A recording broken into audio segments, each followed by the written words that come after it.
keterlibatan dari oknum TNI. Kenapa kok dibakar? Halo guys. Cuci dulu nih. Soal bernama Adila ini tuh melakukan manipulasi dari pembajakan.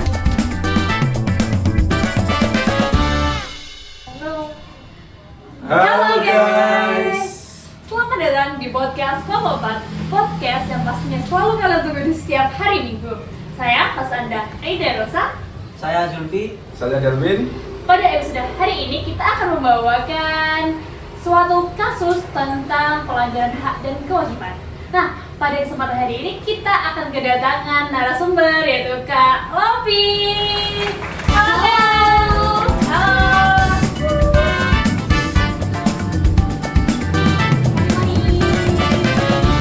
Gimana kabarnya? Alhamdulillah, baik, tapi agak kurang enak badan soalnya cuacanya kan lagi ganti musim ya. Kak, kan akhir-akhir ini di dunia pers kan lagi ramai tuh kasus tentang pembakaran rumah wartawan. Itu gimana sih kejadiannya? Ya, jadi setahu itu pada hari Kamis bulan Juni itu di Karo di Sumatera Utara itu ada kasus pembakaran rumah wartawan yang bernama Riko Sempurna. Kayak gitu. Nah, jadi pembakaran ini tuh awal mulanya itu ketika si Riko, si wartawan ini memberitakan sebuah kasus yang agak-agak seperti itu, Pak. Ya. Iku wartawan, itu siapa sih dia kok sampai dibakar gitu loh? Siapa sih? Jadi Pak Riko itu adalah seorang wartawan di Tribrata TV. Jadi Tribrata TV itu siaran TV yang membahas tentang kasus-kasus yang ada di Karo, di Sumatera Utara itu. Nah, Pak Riko sendiri itu ternyata belum lama bekerja sebagai wartawan TV. Jadi Pak Riko itu bekerja kayak masih sekitar 9 bulanan gitu. Tapi Pak Riko itu punya ketertarikan pada dunia seperti itu, dunia berita. Bahkan anak-anaknya itu pun sampai ada unsur beritanya di namanya itu gitu. Nah, terus Pak Riko ini tuh emang terkenal sebagai orang yang gigih sama berani. Bahkan Pak Riko itu pernah memberitakan beberapa berita yang bisa dikatakan dengan dia memberitakan berita itu sama dia membahayakan dirinya sendiri. Berani banget ya, berani. Kalau contohnya itu kok bisa sampai ekstrim itu tuh apa sih namanya contohnya gitu? Contohnya, jadi Pak Riko itu pernah memberitakan tentang pembakaran hutan yang ada di wilayah Karo, pembakaran dan juga penebangan liar kayak gitu. Nah, sampai berita tentang penebangan liar itu tuh direspon sama pihak terkait di wilayah Karo itu, sampai akhirnya penebangan liar itu sekarang udah dihentikan. Nah, terus selain itu, Pak Riko itu juga pernah ngeberitain tentang kasus judi dan pokoknya sejenisnya narkoba kayak gitu yang ada di wilayah Karo itu. Bukannya malah bagus kan itu tadi yang pembakaran jadi berhenti, penambangan berhenti, tapi kenapa kok dibakar? Oh iya, jadi gini, Pak Riko itu sebelum terjadi kasus pembakaran rumah ya dibakar itu, jadi tuh Pak Riko pernah memberitakan berita tentang kasus judi yang ada di wilayah Karo. Jadi Pak Riko itu di dalam berita yang dia tulis tuh di Tribrata TV, dan dia juga menuliskan itu ke laman Facebooknya pribadinya. Dia menceritakan bahwasannya di wilayah Karo itu emang ada kasus perjudian yang di dalam beritanya itu Pak Riko menyebutkan bahwa ada keterlibatan dari oknum TNI gitu. Jadi kan kayak ya nggak sih dia melibatkan TNI-nya itu yang bikin kasus-kasus itu agak tersinggung gimana kayak gitu. Nah, karena si oknum TNI ini tuh merasa gak terima, merasa dirinya itu terancam, makanya timbullah sebelum terjadi pembakaran ini emang udah ada ancaman-ancaman gitu ke Pak Riko. Tapi Pak Riko karena tadi yang kayak aku bilang, Pak Riko tuh orangnya emang gigih, Pak Riko emang berani, jadi Pak Riko tuh tetap kekeh gitu sama keinginannya dia, gak mau nge-take down berita yang dia udah publikasiin gitu, meskipun dari pihak TNI-nya, terus dari pihak Tribrata TV-nya langsung bahkan tuh bilang ke Pak Riko kayak berita ini di take down aja ya, tapi itu Pak Riko tetap kekeh gitu, nggak mau berita itu di take down. Berani banget berarti ya? Bener-bener.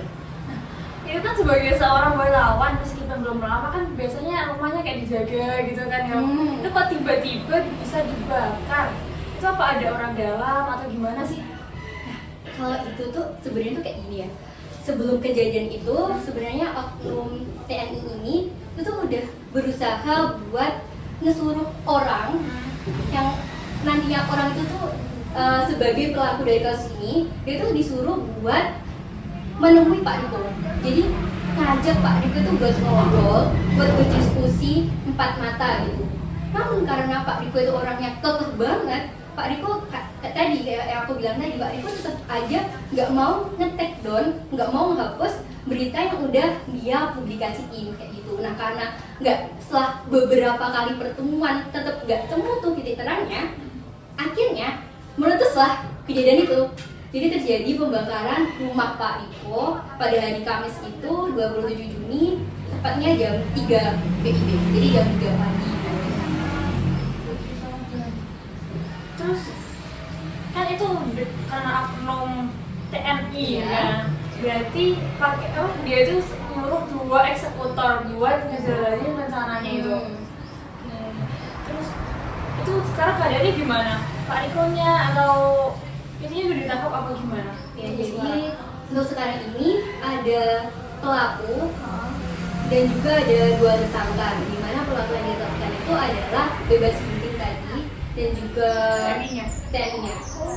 Jadi bebas ginting itu yang disuruh TNI tadi, sama untuk 2 tersangkanya itu ada inisial RAS dan juga YST, yang dimana 2 tersangka itu tuh disuruh sama si Pak bebas ginting tadi buat kalau RAS itu tugasnya sebelum kejadian itu dia itu tuh beli pertalite, beli solar, bahan bakar yang bisa buat ngebakar rumah itu senilai 130.000.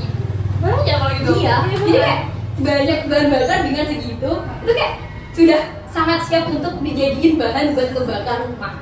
Nah terus si RAS itu dia kan 2 orang ya, RAS sama YST. Jadi 2 orang itu pas untuk membakar rumah itu mereka gandolan, apa sih namanya? Boncengan. Boncengan motor. Si RS yang beli bahan bakar tadi dia itu ngegoncengin si YST itu. Yang goncengin, yang dimana yang nuangin bahan bakarnya ke rumah Pak Riko itu adalah YST. Jadi mereka tuh kayak kerja sama tim buat ngebakar rumah Pak Riko. Nah terus kan kayak normalnya rumah kita ya kan ada gas LPG. Nah gas LPG kalau ada kebakaran itunya jadi meledak gas LPG-nya. Terus ternyata selain itu di rumah Pak Riko itu tuh juga ada botol-botol bahan bakar, botol-botol pertalit itu sama pertambak yang itu tuh emang dijadiin jualan sama Pak Riko dan keluarga. Sampingan gitu. Iya, kayak gitu. Jadi para tetangga yang berada di sebelah Pak Riko itu juga dengar bahwasannya waktu kejadian itu emang ada suara ledakan dari rumah Pak Riko. Jadi diperkirakan ledakannya itu dari gas LPG itu sama botol-botol bahan bakar. Jadi kiranya tuh kayak kecelakaan gas gitu enggak? Kira kalau kebakaran yang dibakar gitu. Terus lo update kondisi Pak Riko sama keluarganya? Nah, karena itu kan waktunya orang beristirahat ya. Waktunya di rumah Pak Riko itu ada anggota keluarga yang lainnya. Itu jadi dengan adanya pembakaran rumah Pak Riko ini itu ada 4 korban nyawa. Nah, jadi ada Pak Riko itu sendiri, istrinya, lalu anaknya dan juga cucunya. Jadi Pak Riko. Tapi sebenarnya itu karena Pak Riko itu tuh sudah merasa dirinya nggak aman, maka Pak Riko itu sempat nginep di Polres Karun, nginep selama beberapa hari. Dan bahkan waktu nginep itu HP-nya Pak Riko itu tuh sampai kayak nggak bisa dihubungin gitu. Soalnya kayak Pak Riko kan merasa risih dihubungin sama orang-orang itu, jadi dia tuh pengen damai gitu loh. Nah akhirnya si Pak Riko ini tuh nggak pengen pakai HP gitu, jadi dia tuh kayak mau menghindari HP dulu. Jadi dia itu nginep di Polres Karun selama beberapa hari. Namun pada hari kejadian itu, hari Kamis jam 1 pagi, Pak Riko itu pulang ke rumahnya. Jadi pas banget pulang. Iya. Udah diincar berarti. Jadi pas pulang dia itu dianterin sama rekannya, sama bestinya Pak Riko itu, dia diantarin ke rumahnya, dan naasnya setelah 2 jam Pak Riko sampai ke rumah itu, ternyata pukul 3 terjadilah kebakaran itu. Katanya tetangga dan beberapa saksi emang rumahnya Pak Riko tuh udah diincer gitu loh. Jadi 30 menit sebelum kejadian, kayak sekitar jam setengah 3-an, itu tuh ada 5 orangan yang ada di sekitaran rumahnya Pak Riko, bapaknya, yang kayak dia tuh kayak ngawasi gitu loh. Kan kelihatan kan orang lagi sama orang cuma nongkrong biasa kan beda ya. Kayak ada 5 orang itu. Nah, tapi sampai saat ini siapa 5 orang itu tuh belum diketahui.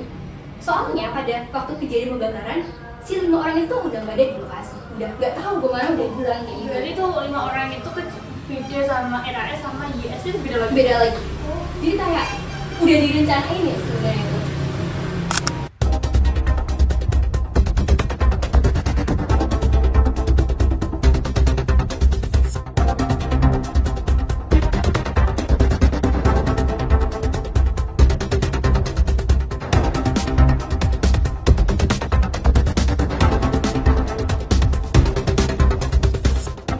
Itu sih aku pengen ngomong bahwasanya itu asal satu anak Pak Riko yang dia tuh sebelumnya udah memberikan ancaman, kayak rasa dirinya itu nggak enak gitu loh. Nah, yang dimana si anak itu tuh pada waktu kejadian itu dia lagi nggak ada di rumah, jadi dia itu selamat dari kebakaran rumah itu. Nah, si anak ini akhirnya kan jadi saksi, jadi yang ditanya-tanya polisi gitu ya. Nah, si anak itu tuh bilang bahwasannya tuh emang ada ancaman-ancaman yang dia terima dan juga keluarganya gitu. Nah, tapi dia tuh sampai waktu berbicara sama wartawan, dia tuh bilang kalau dia tuh pengen ngobrol sama 4 mata sama Kapoldanya. Dia pengen cerita 4 mata, pengen cerita langsung ke Kapoldanya tentang hal-hal apa aja yang udah dia alami selama ini, teror apa, kejadian apa, sama dia tuh pengen cerita tentang ancaman yang dia peroleh ketika sedang ada kasus penyelidikan itu. Jadi waktu diselidiki oleh pihak polisi, kayak lagi wawancara gitu. Habis kebakaran, diselidiki, dia dapat ancaman lagi. Ya, jadi ancamannya itu berupa anaknya itu nggak menyebutkan ancaman apa, tapi dia itu bilang bahwasannya ada beberapa hal yang harus iya kan. Jadi meskipun benar nggak benar harus iya gitu. Jadi kayak sesuatu yang janggal gitu ya. Dan ternyata karena kasus itu adanya pembakaran dan sampai nyebabin luka-luka, bahkan sampai korban nyawa meninggal dunia dan juga ngebayain barang-barang di sekitarnya, pelaku itu dijatuhi pasal 187 KUHP, di mana pasal itu tuh cerita kayak tentang adanya ledakan, kebakaran, dan di mana di pasal ini tuh dijelasin bahwasannya untuk hukuman itu 12 tahun untuk yang menyebabkan kerusakan berupa benda, lalu ada 16 tahun itu tuh bila menyebabkan korban nyawa dan penjara seumur hidup, atau minimal 20 tahun itu untuk yang menyebabkan bahaya-bahaya lainnya. Nah, karena adanya kasus ini tuh nyebabin korban nyawa dan juga nyebabin bahaya-bahaya lainnya, kan kayak bahkan rumah kan kayak aneh banget gitu ya. Akhirnya si pelaku ini mendapatkan hukuman penjara seumur hidup atau minimal 20. Oke, terima kasih Kak Arey atas semua informasinya. Sama-sama. Mulai dari oknum TNI terus yang gitu-gitu. Semoga nggak terulang lagi hal kayak kejadian hari ini.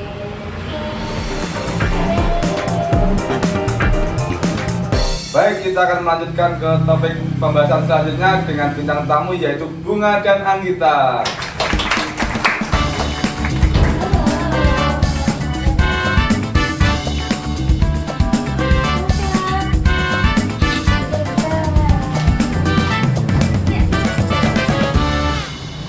Perjalanan ke sini hujan, aman?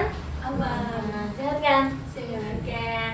Jadi malam ini kita akan melanjutkan ke pembahasan selanjutnya, yaitu tentang kasus pelanggaran kewajiban. Nah, dulu itu kan pernah sekitar tahun 2019 kalau nggak salah ya kan, pernah ada yang katanya udah bayar pajak, tapi ternyata tuh belum. Itu tuh gimana sih? Jadi kasus itu terjadi di Jambi, Sumatera Barat yang berawal dari 3 perbuatan itu mengalami ketidaksesuaian dari laporan perpajakan dengan ekonomi internal mereka. Nah, sehingga seorang bernama Andri Tani ini tuh melakukan manipulasi dari perpajakan yang seolah-olah dibayar itu padahal belum. Nah, ini tentunya juga sangat merugikan bagi negara dan juga masyarakat. Oke. Kalau tuh tepatnya pastinya dulu itu jam berapa? Jam berapa terus kapan sih kejadiannya? Jadi untuk kejadian itu mulai bulan Maret sampai dengan bulan Juli kalau nggak salah. Iya. Itu Juli tahun 2019. Iya. Siapa sih dalangnya di balik kejadian itu? Ya, tentunya Andri Tani itu yang sebagai direktur utama dari perusahaan itu dan juga dia bekerja di perpajakan juga. Jadi ada orang dalam gitu. Iya, Tapi benar. dirinya sendiri. Iya, dia Oh, dirinya sendiri. itu kok sampai bisa merugikan dia itu sebenarnya kerjanya apa sih? Jadi Andri Tan itu adalah seorang pemilik apa itu kayak bus minyak gitu, Pertamina.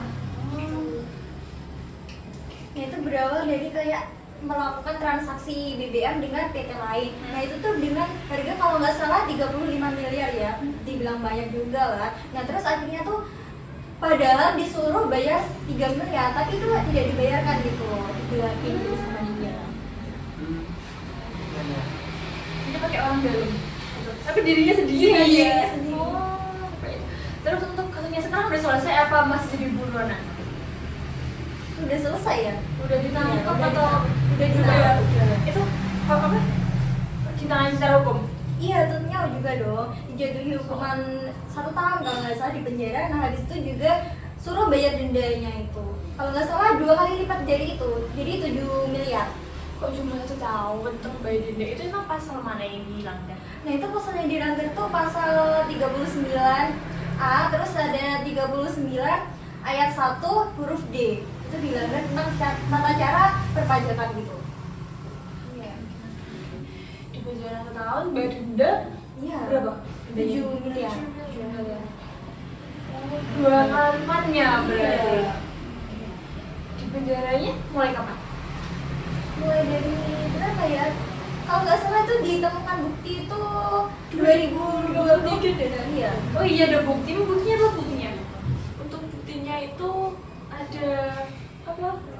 Iya, sama itu buku ya, buku 5 bindel apa? Itu. Banyak ya banyak buktinya. Soalnya kan kasusnya 2019 ketangkep 2023 berarti selama itu dia Jadi buronan. Jadi Iya. buronan. Seperti itu. Dia baru ketangkep 2023. Iya. Oke. Ini sangat merugikan ya, apalagi uang segitu kan juga nggak sedikit. Jadi masyarakat tuh kayak kena imbasnya gitu loh. Ekonominya tidak stabil. Bayangin uang 7 juta. 3 miliar, 3 miliar, bayangin 3 miliar terus nggak tahu kemana cuma karena egoisnya seorang kita juga ikut imbasnya padahal kan kita nggak tahu apa-apa Iya. tapi mengganggu perekonomian negara. Bayangin. Jadi kalau kita kan sebagai warga negara Indonesia wajib bayar pajak ya kan. Iya. Jadi jangan lupa bayar pajak karena pajak kan dari kita Kembali untuk kita. Iya. Oh, ada yang perlu disampaikan nggak buat penonton ini podcastnya atau jadi saran-saran pesan-pesan kayak gitu? Jangan lupa bayar pajak dan jangan korupsi ya guys. Kalau dari Kak Ari ada nggak? Kalau dari aku udah cukup sih. Dari kamu? Sudah cukup. Dari kamu? Sudah cukup. Oke, ya aku nambahin dikit aja. Jadi kalau ingin hidup yang tentram, kita juga harus ingat ada peraturan dan tata cara kita hidup di negara. Itu lancar gaknya juga tergantung kita yang menjalankan. Oke, terima kasih sudah hadir pada podcast malam hari ini. Terima kasih kembali ya. Kak Rey, selamat sudah datang. Dan semoga nanti kita bisa berkolaborasi lagi ya dengan yang selanjutnya. Amin. Semoga bisa sukses terus ke depannya. Amin. Oke, cukup sekian episode pada malam hari ini. Sampai jumpa di minggu depan. See you.